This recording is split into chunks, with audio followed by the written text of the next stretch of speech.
Hello and welcome to Nerdarchy. For Nerds by Nerds, I'm Nerdicus Dave, and today I'm joined by Meagan, Maricle, and Mike Welham from Kobold Press. We've got, what I believe, an editor in the house and writer. That is correct. Yep. Awesome, awesome. So, how are you folks doing today? Doing pretty well. It's nice and sunny out here, so and it's a little cold, but it's all right. Yeah. So, I guess I'll start with you, Meagan, if you real quick just want to kind of go into what you do for Kobold Press, and then we'll get to you, Mike. Okay. Yeah, sure.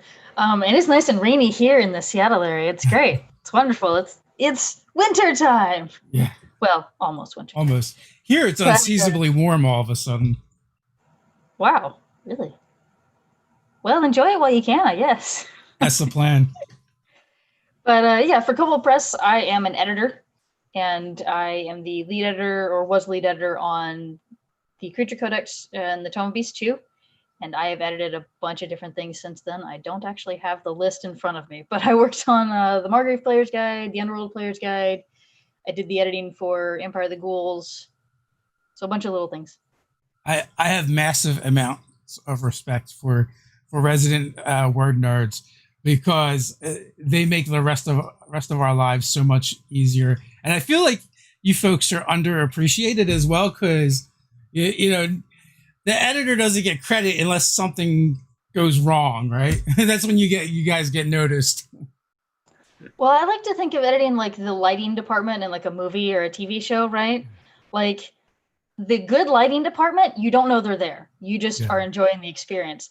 Bad lighting, you definitely know that there's been bad lighting. So I think with editing, it's like that. Like, if we're doing our jobs right, you don't even know that we're there. We're like the little ghosts in the shadows, making sure everything works right. Well, kobolds are sneaky, so that's to be expected. Heck yeah. And Mike? I I write material for various systems, Pathfinder 5th edition, Pathfinder 2.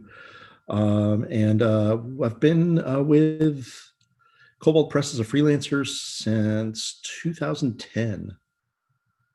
I first submitted a couple of little drakes for the website, and found out that another freelancer, now full-time employee at Paizo, Adam Daigle, was also working on drakes. So we ended up collaborating on a book called Book of Drakes, and that was the first, I think, published work that I had ever.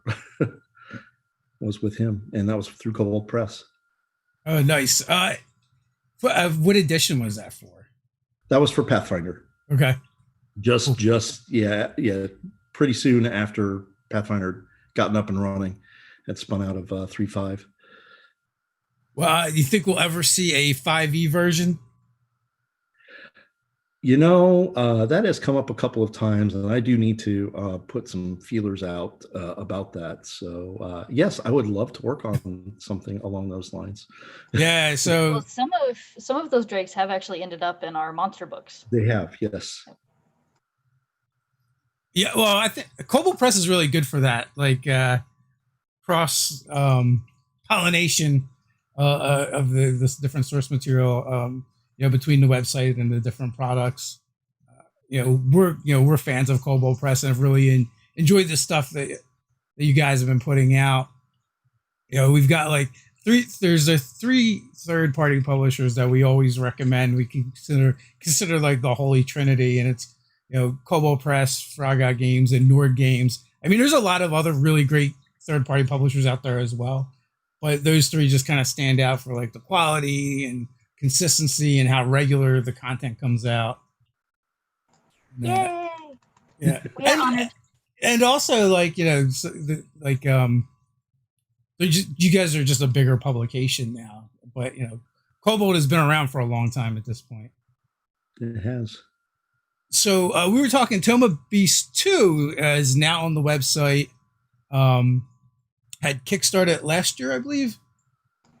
It was actually, I think, February or March of this year. Oh, yeah, but come on, it's 2020, so that's got to be like 10 years ago. Right? It's, yeah.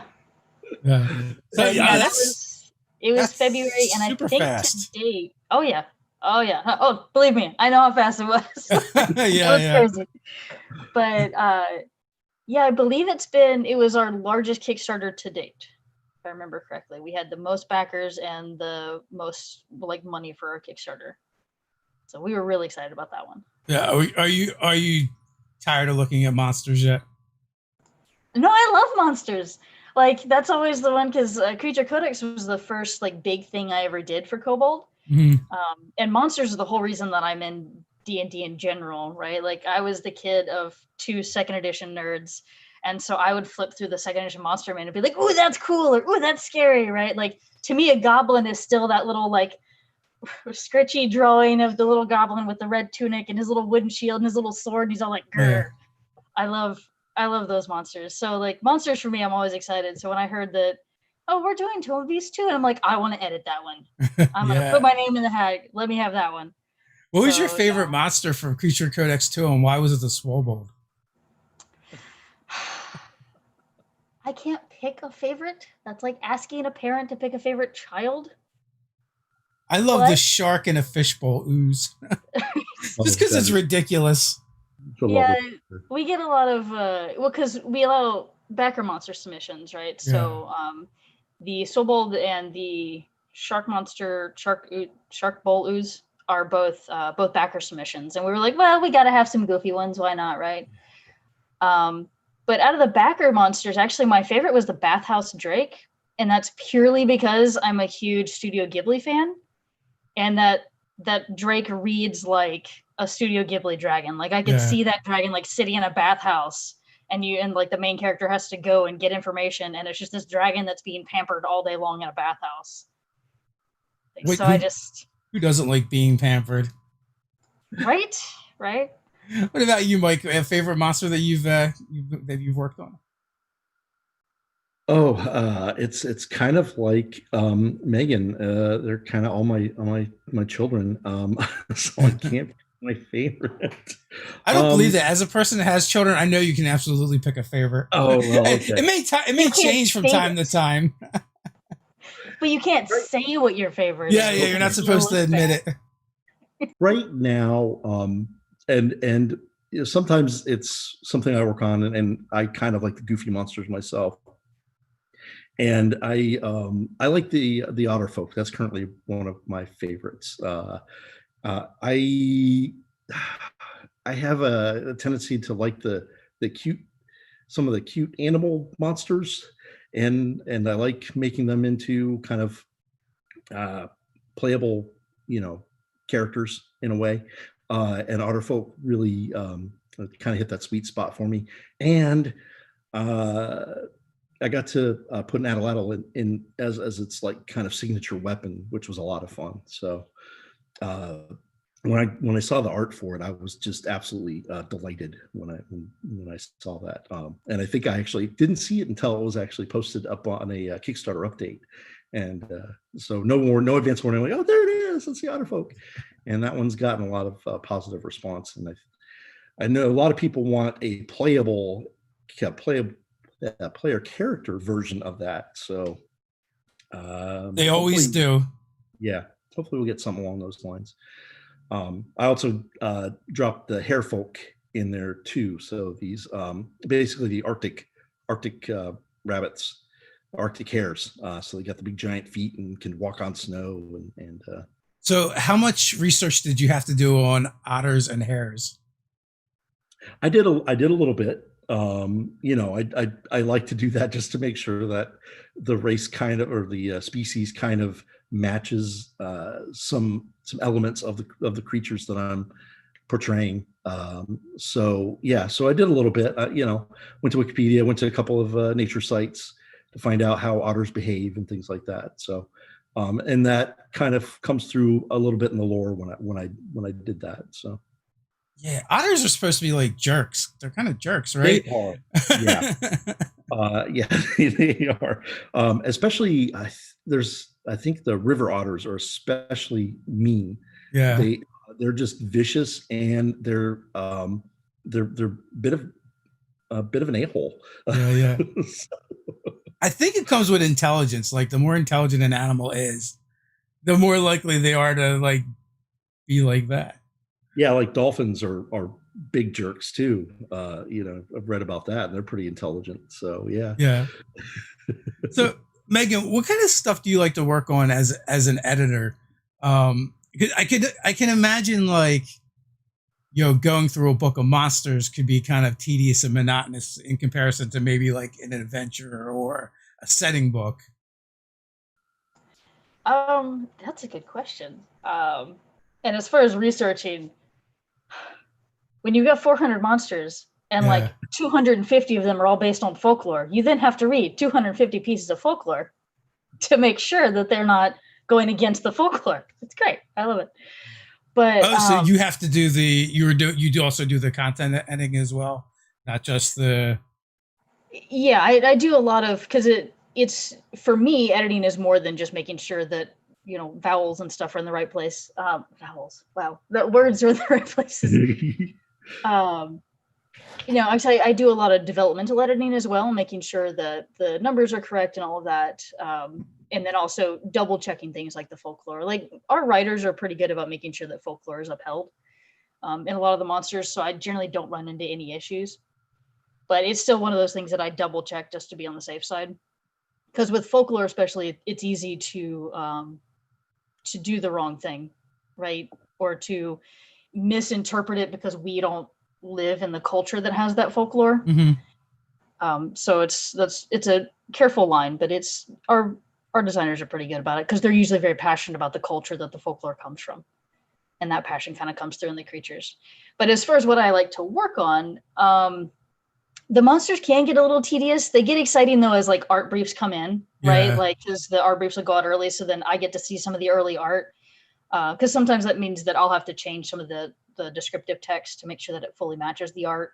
Or if the description says he uses a claw, but the creature doesn't have any claws, then I have to change it. Well, I guess it's a slam attack now because the art doesn't have a claw. Yeah. So I do get to see a little of the art early, and that makes it kind of exciting, right? Like seeing it kind of come to life. But the adventure book for Empire of the Ghouls, that was a lot of fun. It was probably a lot more stressful than you would think like the monster book is, because the monster book is just numbers, right? Yeah. It's a lot of it, but most of it's just making sure that the numbers are all correct and everything. And of course, with the folklore piece, making sure we're not doing anything bad there. But the story, the adventure, like with the Empire of the Ghouls, is making sure that, because we had to coordinate, was it 5 different writers, and making sure that everything stayed and followed the overall story arc, but then each individual chapter still is relatively whole in its own, right? So if you want to run just that chapter, you could, but it also still fits in the overall story arc. And making sure that, and then of course with a story, an actual, like if you're writing a story as an author, you're going to make sure that they're foreshadowing things, right? Well, the person who wrote chapter 1 or the person who wrote chapter 2 doesn't necessarily know what's in chapter 4 and 5 because they didn't write chapter 4 and 5. So then as the editor, I had to go in and add those little like foreshadowing tie-ins and things here and there, or the callbacks, right? Because the person who wrote chapter 4 or chapter 5 didn't necessarily read chapter 1 or 2.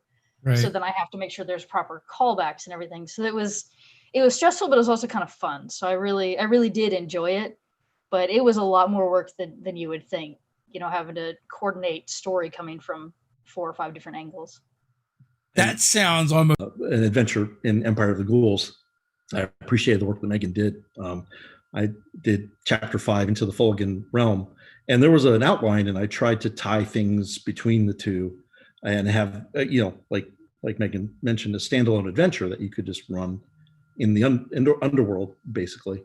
And so there was a lot of trust there where I'm like, okay, I'm doing this. I'm trying to put ties in, but I believe that Meagan is going to help, tie everything more, cohesively into the whole.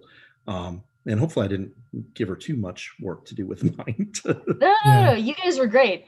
It's just each individual writer doesn't see what the other writers are doing. So that's the only part that made me have to coordinate some, but I enjoyed it. But I'm the type of person that likes putting together puzzles and stuff. So I feel like I should have said editor plus. And in your title. Going back to the Tome of Beasts, one of the monsters that I worked on was the Toad King Animal Lord, and he's a toad, an intelligent toad, and he just likes to send adventurers on these ridiculous quests to cure him of his quote unquote curse. And one of the things that Meagan did was create a list of possible quests that involved a lot of the people, a lot of the creatures from the Tome of Beasts. So it was a lot of fun to read that when I got got her editor's notes, kind of taking that concept and running with it. So yeah, so Meagan does a bit of development work, and it's really nice to see that. Yeah, part of the Toad King is that's the fun part of being the editor, and then Mark lays everything out, and it's like, hey, we have this big chunk of white space. We need to fill this chunk. What do we do? And I'm like, well, this has to go to print in a day. So sure, let's come up with something to fill white space. So yeah, but the Toad King was very rich with a lot of lore and stuff. It was really fun making little quests. It sounds like it. You mentioned seeing the Otterfolk for the first time on the Kickstarter page, and I know when we were doing our Kickstarter and working on our book, for me it was a lot of fun. As I would get a piece of art, I would send it to our lead designer and not say anything, and just send them the art because it's a book of encounters, and it was so cool for them to be like, oh, this is that, or this is this, and each time they were able to pick out, what the encounter was. So it made me feel good because I was doing the art directing, and I am not an art director. And also that the art was, the artist was just doing such a fantastic job and nailing them all. So, that is a lot of the fun, because both of you mentioned, seeing the art come in from the briefs and kind of see it come to life. Is there any like particular pieces that like kind of surprised you in a good way, and you were blown away with it, kind of stands out? Oh boy. What was it? There is an example. I have to kind of go through the book and find it real quick. So I'll turn it over. I'll defer to Meagan. Okay. Well, for Creature Codex, the one that surprised me the most, and the one that is probably my favorite piece of art in that book, if I'm allowed to pick favorites. Well, I didn't work on the art, so I can pick favorites on art. Yeah, there you go. It's not yours, so. But was the Ancient Wasteland Dragon. Like that one, I love how that dragon. Like, I mean, I already like a lot of dragons. The first time I ever played D&D, I was a baby dragon in Council of Worms, right? So, like in '94, Council of Worms came out. My parents were like, "Hey, let's play this," and I was like, "I'm being a baby dragon." So, I've always loved dragons, and seeing the art because I mean, all of our dragon art's good. I'm not saying any of it's bad, but the Wasteland Dragon just like blew me away. Like, especially the ancient version just looked like that like traditional fantasy dragon that's going to come out of your fantasy novel, and like that is the end villain to your like Lord of the Rings style campaign, right? Like I love the art on that one. Like that one was just so good. That now I remember the Murgrick, which is this kind of nightmare abomination that is a crocodile with a bunch of mouths, like on coming out of its head, underbelly, and it's got these tentacles that propel it in flight.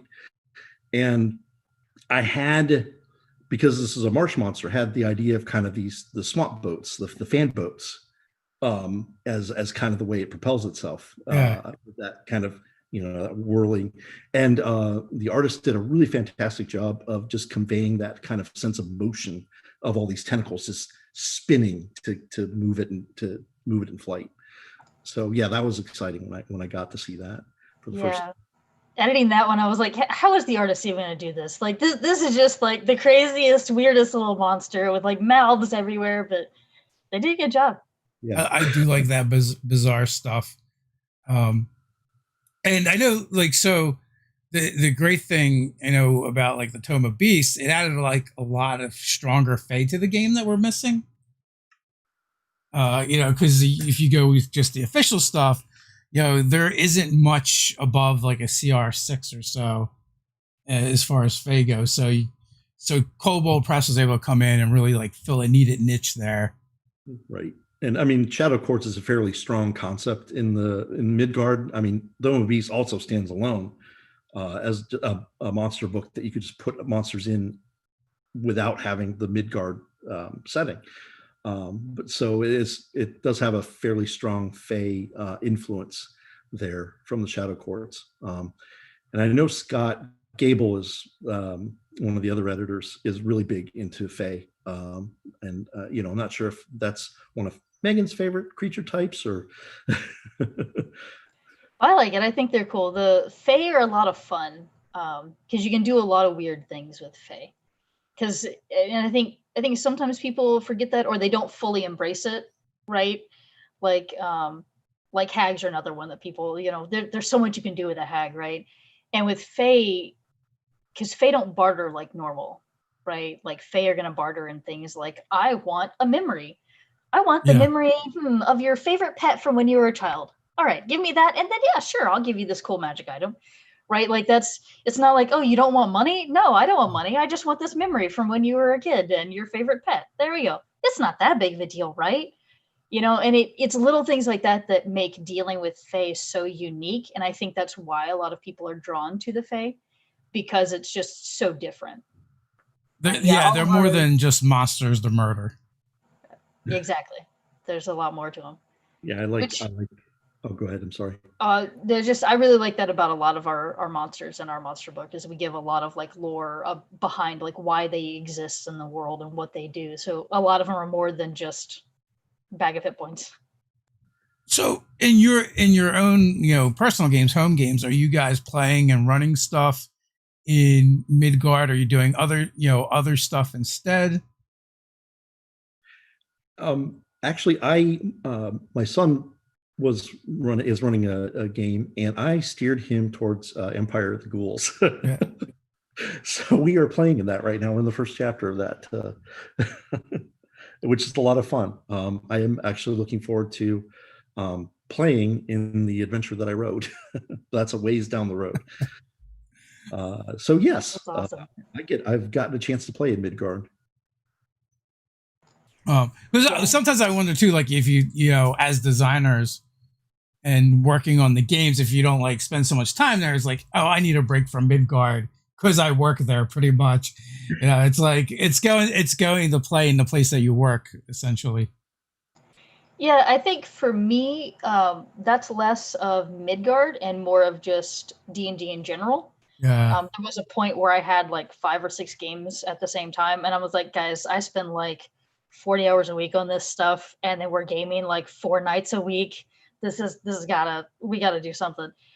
So I did cut back some of my games, and we kind of combined some to make them a little more like, concise, I guess. And that helped a lot. But I have 2 friends that are really big into Midgard, so they both alternate DMing, and they'll run games in Midgard, and I usually play in those. But yeah, I think I would probably get a little more burnout, I guess, if I had to DM often. Mm-hmm. But right now, thankfully, I've got some really good DMs, so I don't have to do it as often, which is nice. And that kind of helps me I can still enjoy the game, right? It's not just work. So is it that you want to play less now because you do so much, or you just want to play like non-D&D games? It's a mixture of both, actually, because I have a group of friends that like playing non-D&D things, so I get to see that other aspect, which is nice because it gives a new perspective. When I look at D&D material, because they like playing Savage Worlds, and then there was Dungeon World was another one, and then we've played Apocalypse World as well. And so there's these other games that other people are playing, and it gives this just unique perspective on D&D as a whole, because I've only ever played D&D and Pathfinder. Like I grew up in 2nd edition D&D. So for me, like the whole concept of there being other RPGs out there was so foreign for a while. But yeah, and I've got one of my DMs, the 2 that alternate with Midgard, both of them really like trying out other things as well. So we occasionally will do other things like Blades in the Dark and stuff. So it is fun to do those other things. to occasionally mix it up. But Yeah, D&D is the gateway drug pretty much to RPGs. It's the entry point for most people. What about you, Mike? I know you work on other games that are not D&D. Um, I don't get burnout, but I don't play as much as Meagan does. So I'm in a kind of a sporadic Starfinder game, a weekly Pathfinder game, and then the Empire of the Ghouls game, 5th edition, that my son is running. And I do not GM. I did GM quite a bit. I did a lot of organized play for Pathfinder, the Pathfinder Society, and I really enjoyed GMing for that. And I will look forward to doing that when I can do in-person gaming again.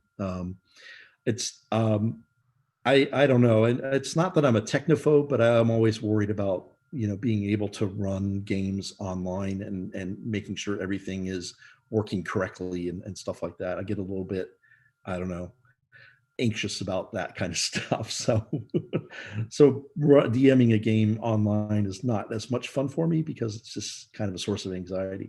Running games in person is a lot more fun, and I look forward to doing that again. Yeah, that's understandable. Right now, I'm playing in quite a few games, but honestly, only one of them do we really rely on any technology where we're using a VTT. Most of our games are theater of the mind. Oh, nice. And, we're just basically, on a Zoom call or Discord or whatever, and just play that way. I feel like it alleviates some of that, and we tend to be, we tend to be more theater of the mind anyway. I mean, lately we've been branching out a little bit where like I'll make maps in Dungeon Fog and I'll just share the map and it has like a fog of war feature just so they can kind of see, which is easy. And then Ted started setting up a separate camera for his terrain and minis so when a scene happens, he just, throws that up so he can kind of see the layout and what's going on. So slowly but surely we're actually upping, how we do things. But, we've been playing online for years and it's mostly been all theater of the mind. Yeah. The Empire of the Ghouls game that my son is running is there. We don't have any maps. It's all theater of the mind, which is it's fun. It's a kind of a throwback to the way I used to game way back when I learned how to first learned how to game, and so it's a lot more. It's a lot of fun, and it was kind of a surprise when he didn't have maps because I was used to kind of the style of play is everybody has maps and tokens and things like that. And he and his friends just talking everything out and saying, okay, you're this far away from the creature. You have to do this to get to it, that kind of stuff, without a display showing all that. So. Yeah, kind of old school. Yeah, for gaming online, it can be as complex or simple as you want it to be, whatever works for your individual groups. Meagan, you mentioned you started playing with your parents. Yes. In Court of Worms, nonetheless. Yes. Council of Worms is great. Council of Worms. Yeah, when I was a kid, so Council of Worms came out when I was 8. So that's about when I started playing. And the year I turned 8, but my parents would play, but it was always like, as a kid, I was like, oh, okay, well, that's mom and dad's game, right? Like that's, they do that. They have their friends over. It's no different than like a kid that has parents that do like a poker night, right? Oh, well, that's the grown-up game. That's what they do. But then Council of Worms came out and we moved locations. So we moved away from their friends and, back in the mid 90s, there wasn't Roll20 or anything like that, right? So they could no longer play with their friends. So like, would you guys like to, like, they asked my brother and me, like, would you guys like to play? And we're like, well, I don't know. And they're like, well, you guys could be dragons. And I'm like, I could be a dragon? Heck yes.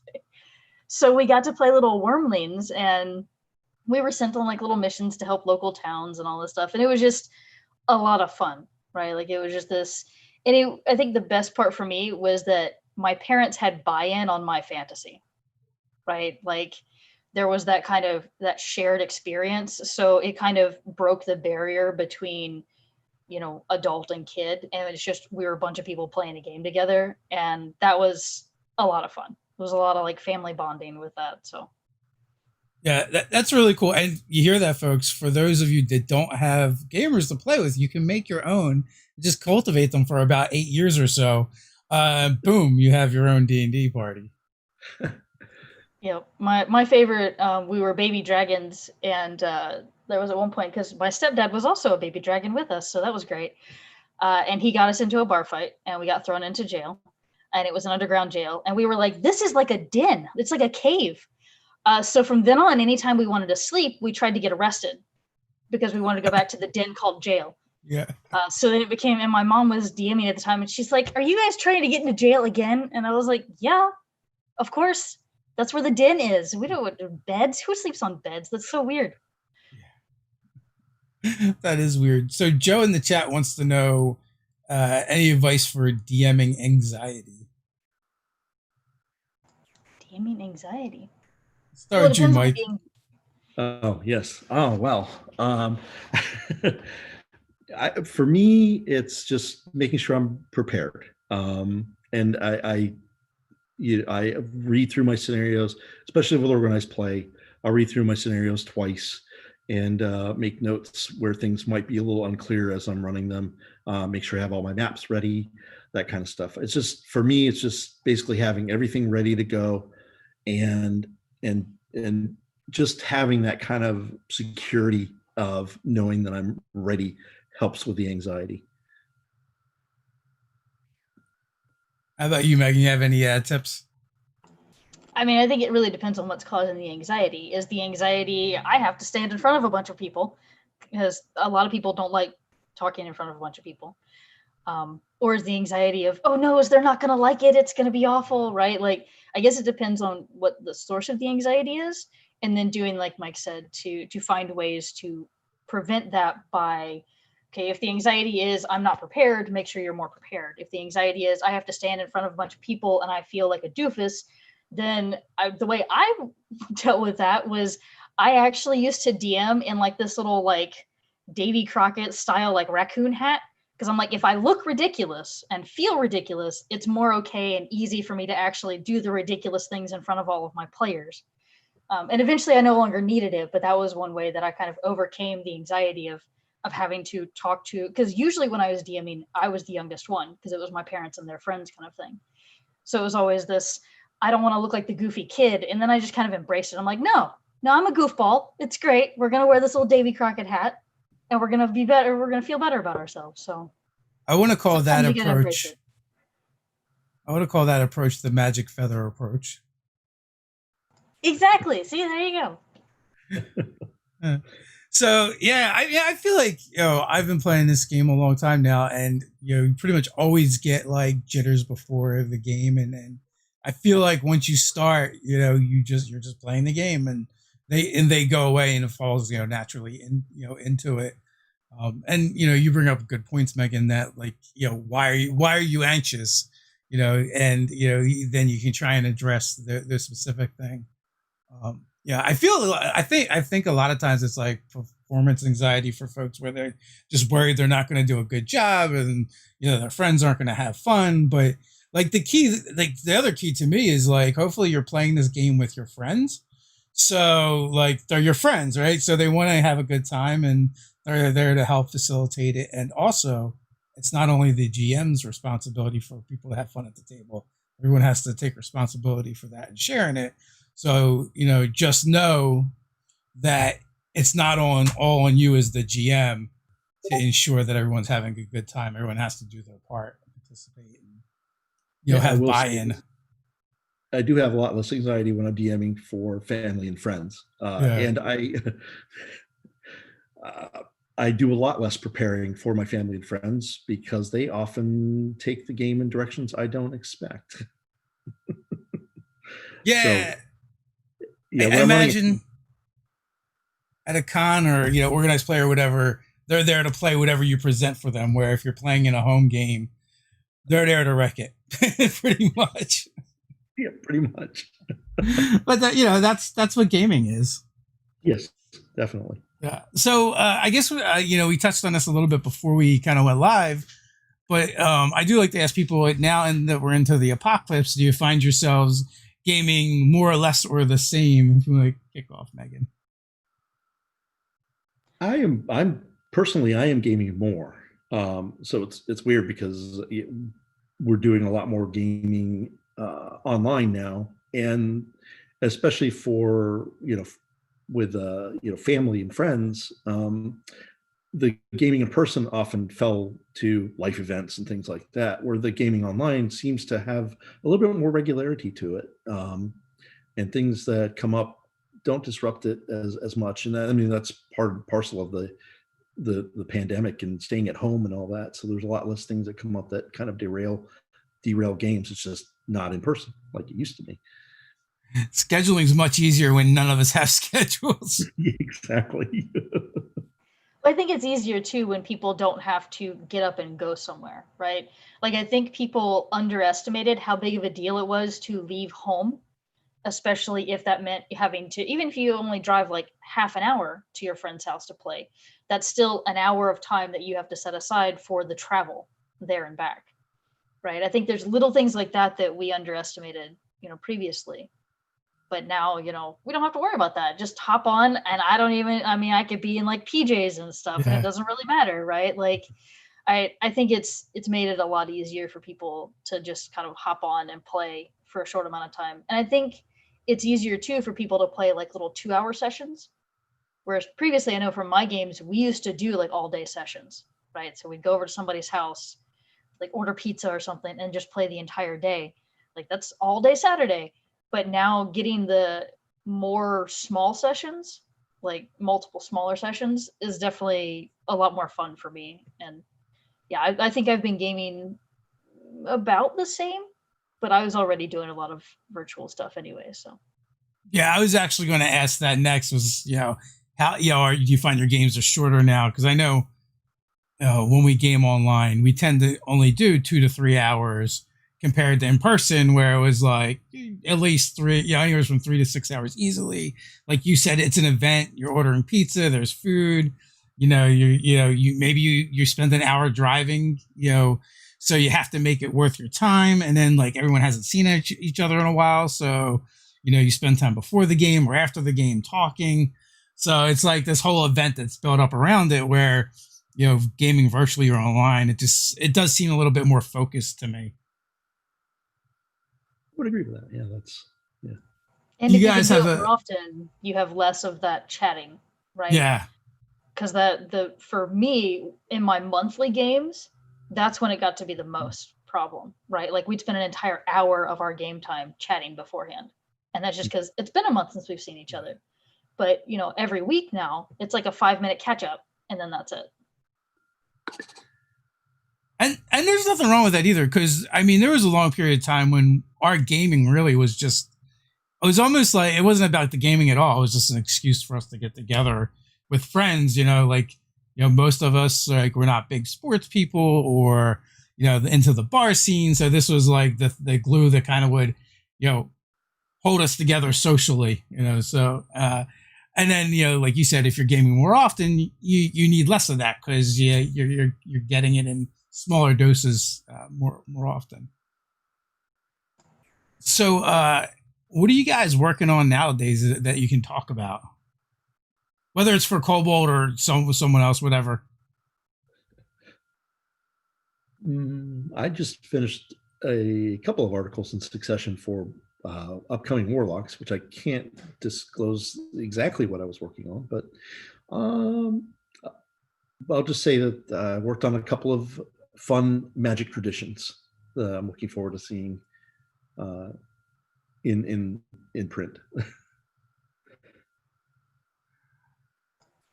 So what about you, Meagan? What are you editing nowadays, if you're allowed to talk about it? I won't tell.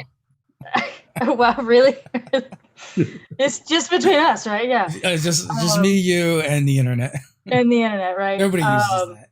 Yeah, I don't know. I think the Kobold in Chief would have my scales if I told too much. But I mean, I'm working on some of the future hardcovers. We'll go with that. We will be putting out more books, and they are cool. Kobold always is putting out more books, lots and lots of them. Is Scarlet Citadel pretty much done? That's one that I'm not on. Oh, because okay. we have another one that's planned relatively soon. So they were overlapping. So we have somebody else on Scarlet Citadel, and then I'm on the next one. Okay. So, Mike, you've been doing articles for expanding the creature codex. Yes. What's that all about? Well, that was something that Scott Gable pitched to me, and it basically was, hey, people consume bestiaries, eat players as well as DMs, and they know everything backwards and forwards. So let's throw a couple of alternate abilities, at some of these monsters to surprise the players, and additionally work on some magic items and spells that are inspired by the monster in question. As well as some adventure hooks, because there's only so much space that you can devote to a monster in the codex or tome of beasts. So just ways to insert the monster into your game world, ways to modify them to surprise people that may have studied the books to know what they're fighting. You know how that goes. Except for now, the players will just follow your article and they still know. Well, but they won't know which variant. Yeah, there you go. Mike usually puts multiple variants, so there you go. Did you have a particular monster that was maybe a little bit more fun or interesting for you to explore? You mentioned the Swobold. Yeah. And I mean, I could not resist working on that one, and just coming up with some just different ways that it can punch, grab, fight, throw, player characters. And I got to do a couple little fun player options based on the Swobold. So, yeah. Most important question I could probably ask, Mike. Did you include the Swobold's workout routines? I did not. I should have, but I did not. That might be a whole information. Oh yeah, there you go. and the other Swobolds tested for magic enhancements. No, actually, that's. I think you're disqualified if you don't have magical enhancements. Oh, there you go. That's fair. Kobolds like to experiment a lot. Yeah. Even on each other, well, especially on each other, I feel like. Yeah, exactly. So, I saw somewhere. I don't know if it was on your Twitter or if it was when I was grabbing links for the Ghost Dragon. Did you use that for a Halloween game?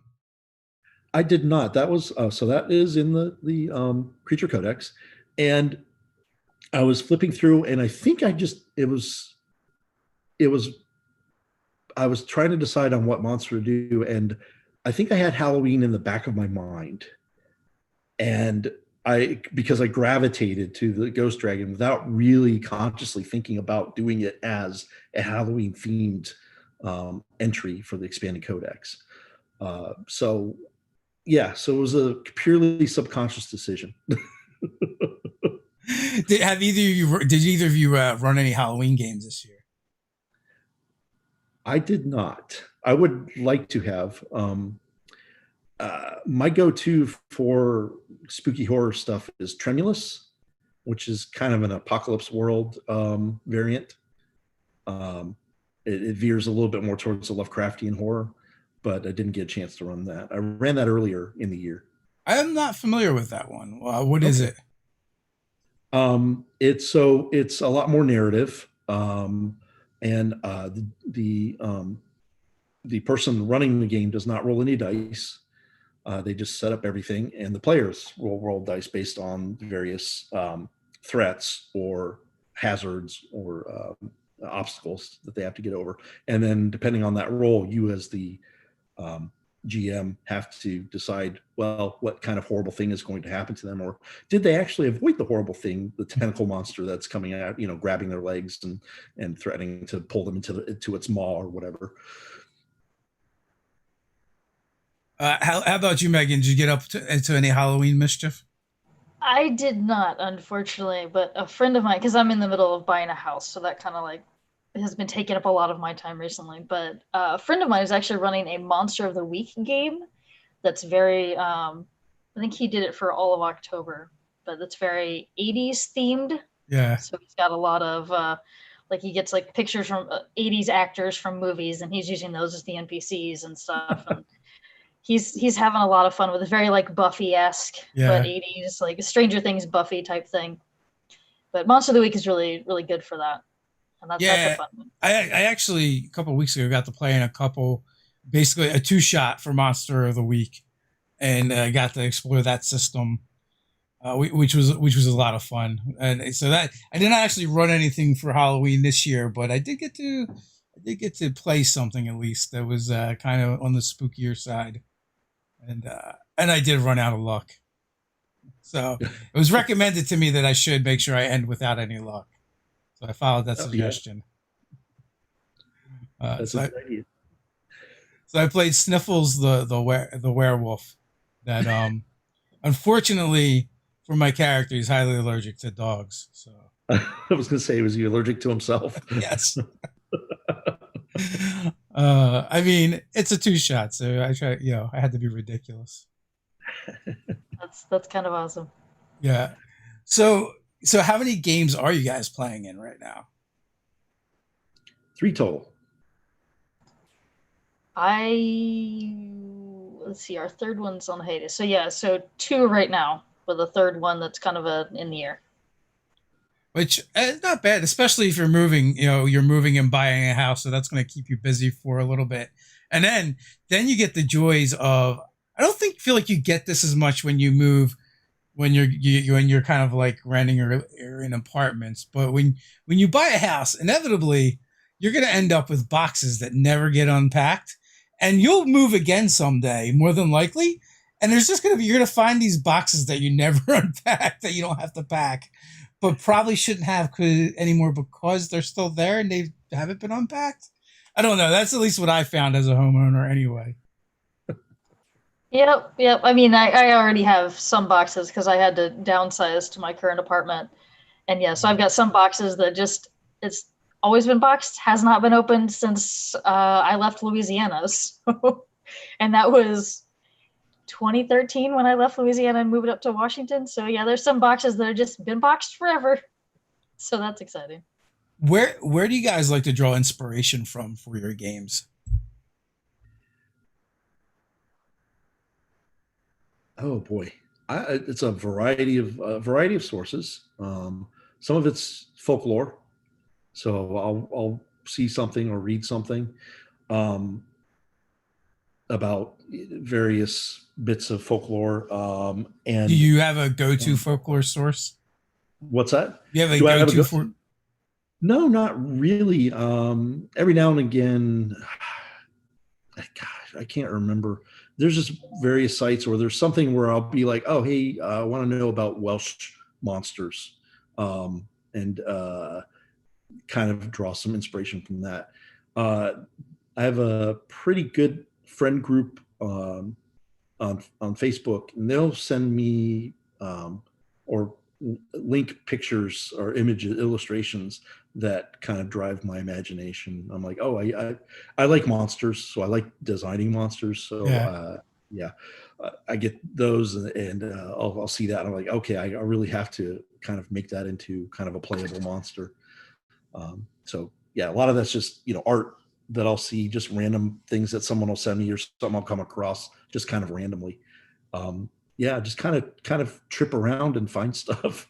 I know our content director Doug had kind of I guess he was like researching his his family heritage and history and stuff, and then fell into a Slavic folklore uh rabbit hole for a while, and he was using that for inspiration. Nice.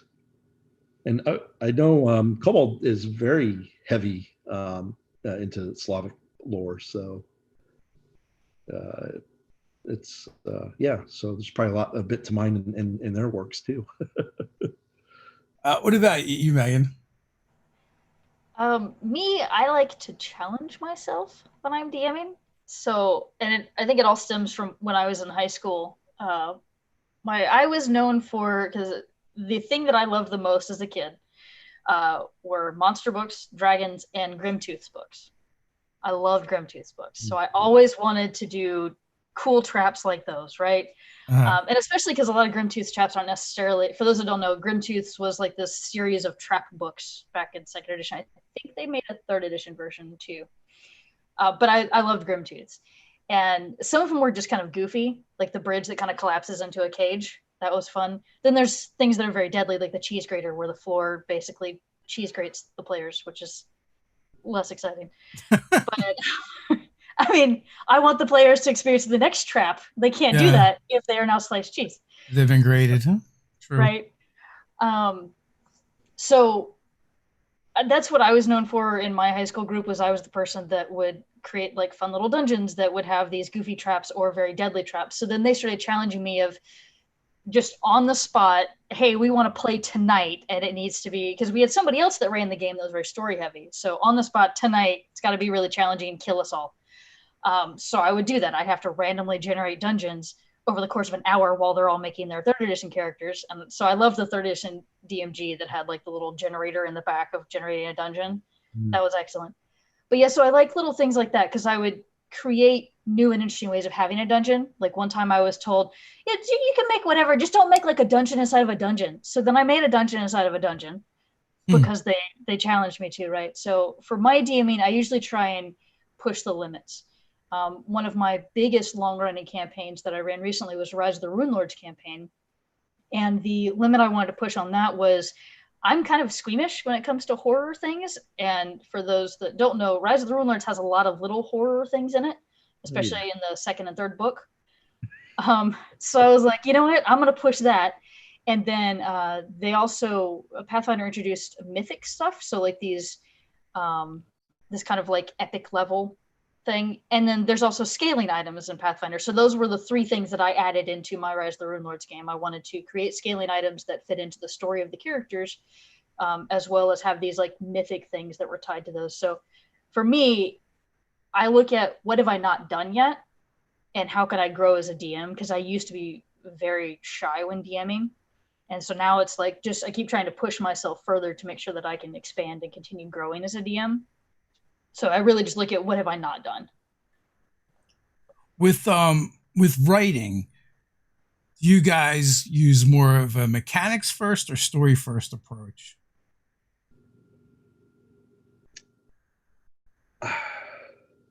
I've gradually shifted. Used to do mechanics first and then build kind of lore around that or to kind of fit the mechanics. Nowadays, and I think maybe a lot of the monsters that I've done for Kobold Press have kind of changed that. I want to have some really cool lore for the monster, some cool ideas that people can kind of dig into, and then I'll build the mechanics to support that lore. So yeah, I'd say I've shifted from one to the other. I agree. And I honestly think that's actually a sign of the editions, right? Because third was very heavy on mechanics. And I know that for me, I used to be very mechanics forward, but fifth edition is very much about, sure, this mechanic exists, but is it supported in the lore?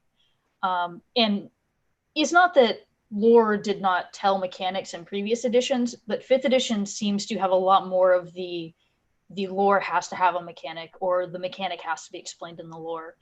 And so that kind of made me shift my focus more in, okay, so what is this creature or person's purpose in the world? How do they interact with it? And then that will tell you what kind of mechanics they have. And I think, I mean, I'm squarely going to blame that on fifth edition just because of the way that the narrative kind of tells you the mechanics. Yeah, well, yeah, 5e is very much more a narrative-driven system than the previous two editions. And then, also too, like I found like reading through, the 5e books and especially like the monster manuals, the lore and story behind the monsters has really evolved from when I started playing where it's like in AD&D, everything was like the crazy wizard did it, and in 5e they reevaluate a lot of those monsters and come up with these really cool stories and tidbits for them. I mean, we just shot a video the other day about, talking about lore a little bit, and like how many of those kind of like nuggets have been pushed into the monster descriptions, where you could make a whole adventure campaign off of just that. The nightmare, for instance, is the fact that they changed it to explain how you make a nightmare is by taking a Pegasus, torturing it, removing its wings, and then through this ritual it becomes corrupted to a nightmare. So I feel like the storytelling really has evolved like all the way across the board with narratives. And that allows you that, for that example, you could have a story where you could redeem a nightmare and turn it back into a Pegasus or something like that as part of campaign. Yeah, we did a small product called Good Monsters. Or actually, that's not what it's called. It's called something else. That was the working title forever. So I can never remember the actual title. I don't know if either of you guys struggle with this or not. Where we had redeemed nightmares, and they instead of having, when they could convert it back, they then have these like spectral wings instead. So these redeemed nightmares. Mm-hmm. That's really cool. Yeah, that kind of lore reminds me of, in second edition, they always had the ecology section.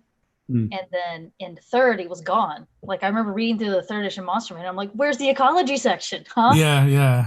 And then even in the old Dragon magazine, they would expand on the ecology of some things. I remember there was one article that was just all about elves, that talked about like how they interacted with each other, what kind of relationships they had with each other and everything. And that's the kind of stuff that, like, as a kid, I really liked. Like, I loved flipping through and reading the ecology to find out, so that when I ran my first game at 9 years old, I was like, all right, what part of the world does this creature live in? Because the ecology tells me that. So then, all right, my world is populated in such a way based on the ecology that was in the monster manual. Yeah. So I'm glad to see going back to that. You kind of bringing back sad memories, Rip Dragon. But I mean, there aren't many physical publications like that, aside from Warlock, out there that you could get. And I used to really enjoy like that monthly like random goodness of of what you're getting. I kind of miss that from D&D as a whole, because it's like, even like when we get new products now, it's like been play tested through Unearthed Arcana so much, there aren't a whole lot of surprises when we get the new products. Yeah. Yeah, my favorite thing of Dragon, actually, back in the day, was the Nodwick comic. Oh yeah, my parents would get their issue of Dragon in. I would like get it out of the mailbox and immediately like run inside and go like flip to the back and then like read the Nodwick comic. It was always my favorite part. And then they'd be like, well, what else is in it? And I'm like, I don't know. I haven't read that part yet. I just read Nodwick and I'm good. You guys can read the rest of it and I'll read the rest later. Knights of the dinner table. Teflon Billy never bluffs. It's like that line from that comic would show up in our games time and time again. I just love the healing duct tape, because as someone from the South who has seen people put duct tape on everything, it really does fix everything. Well, I worked in and around construction for most of my life, and I definitely have seen a lot of creative uses for duct tape, some of which are medical, amongst other things. Also, the healing coffee grinds is a whole nother thing. But because we had a guy get injured on the job, and another guy's like, coffee grounds, and they put coffee grounds in the wound, and then like, I don't know if that's an actual thing you should do though, but maybe a D&D poultice could be the coffee poultice. So we're right up on the hour mark. Final words before we head on out. Go ahead, Mike. Thank you for having me on. Appreciate it. Check out Tome of Beasts, and I will actually be the next expanding codex article will be an expanding Tome of Beasts article. So I will be picking a monster out of Tome of Beasts and expanding on it. So Ooh, you got your eye on anything in particular? I am not yet. I've got it narrowed down to a few candidates. I'm avoiding ones that I worked on. I want to work, pick some that I haven't actually had a chance to really dig into, from a design perspective. So it'll be a lot of fun to pick something that I haven't really, seen a lot of before. Do you take suggestions? I do actually. Yeah, at the end of each article, I'm always open to comments. So yeah. So, folks, you can go over there and comment on what you would like to see or harass Mike on Twitter as well. Also, as always, there's links in the description to find Meagan and Mike on Twitter, as well as to go check out Kobold Press and the category of expanding the codex as well. Meagan, final thoughts? No, thanks for having me. This has been a lot of fun. I love talking monsters in D&D, so it's great. But yeah, for people that don't know who Kobold Press is, check us out. We're awesome. And the Tome of Beast 2 is now live and available for people. So heck yes, check that out. Awesome. I want to thank both of you for coming on today. Really appreciate it. I've enjoyed speaking with you. And until next time, everyone, stay nerdy.